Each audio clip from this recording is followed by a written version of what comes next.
"You'll never be as good as your sister," my mom said, but watch how I made them swallow those words. The words sliced through the air like a blade. "You'll never be as good as your sister." My mother's voice dripped with venom, her smirk daring me to crumble under the weight of her comparison. But instead of breaking, I smiled. Calmly, too calmly. Then I leaned back in my chair and said, "All right then, ask her to pay your bills." The room froze. My sister's fork clattered against her plate, and my mother's smug expression cracked for the first time in years. Silence spread like wildfire, thick and suffocating. For once, I wasn't the one on trial. You see, what they never knew was that I had been carrying this family for years. While my sister basked in endless praise, I was the one secretly wiring money to cover the mortgage, handling medical bills, even clearing my mother's credit card debt while she paraded around town, pretending it was her favorite daughter's generosity.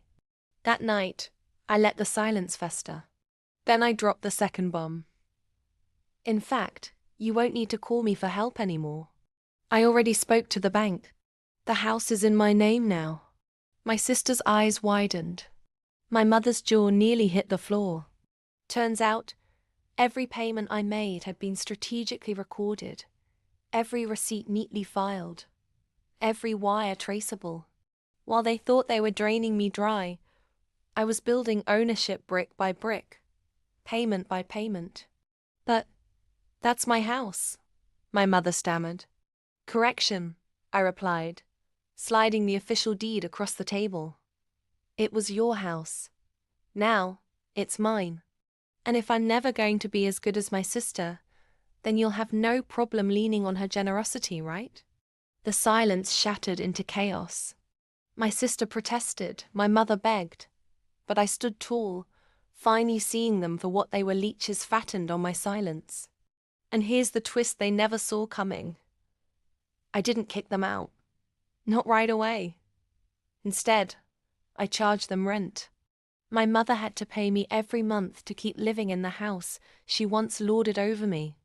The very house she mocked me in became the ultimate reminder of who really held the power.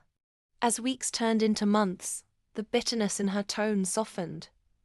The sneers vanished. And the endless comparisons. Gone. Because every time she looked at me, she didn't see the lesser daughter. She saw her landlord. And that, my friends, is how I turned insult into empire.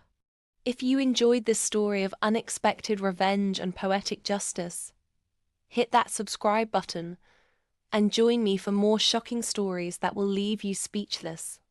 Because sometimes the sweetest revenge isn't loud, it's owning the very ground they stand on.